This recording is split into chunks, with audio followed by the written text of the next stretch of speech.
नमस्कार दोस्तों, स्वागत है आप लोगों का एक और नए ज्ञान की ओर। आज मैं आप लोगों को 4 प्रकार के भोजन के बारे में बताऊंगी जो भीष्म पितामह ने अर्जुन को बताए थे। भीष्म पितामह ने अर्जुन को 4 प्रकार के भोजन न करने के लिए बताया था। चलिए जानते हैं कि वो 4 प्रकार के भोजन कौन से हैं। पहले प्रकार का भोजन, जिस भोजन की थाली को कोई लांघ कर चला गया हो, वह भोजन की थाली नाले में पड़े कीचड़ के समान हो जाती है।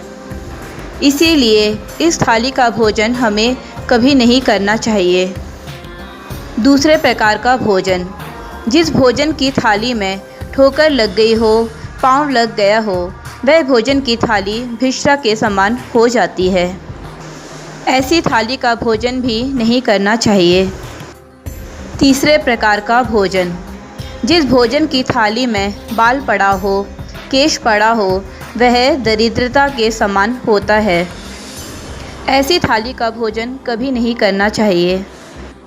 चौथे प्रकार का भोजन, अगर पत्नी पति के भोजन करने के बाद थाली में भोजन करती है, उसी थाली में भोजन करती है या पति का बचा हुआ खाती है, तो उसे चारों धाम के पुण्य का फल प्राप्त हो जाता है। चारों धाम के प्रसाद के तुल्य वह भोजन हो जाता है। उन्होंने एक और बात अर्जुन को बताई थी। बेटी अगर कुमारी हो और अपने पिता के साथ भोजन करती है एक ही थाली में, तो उस पिता की कभी भी अकाल मृत्यु नहीं होती, क्योंकि बेटी पिता की अकाल मृत्यु को हर लेती है। इसीलिए बेटी जब तक कुमारी रहे तो अपने पिता के साथ बैठकर भोजन करे, क्योंकि वह अपने पिता की अकाल मृत्यु को हर लेती है। तो ये थे 4 प्रकार के भोजन।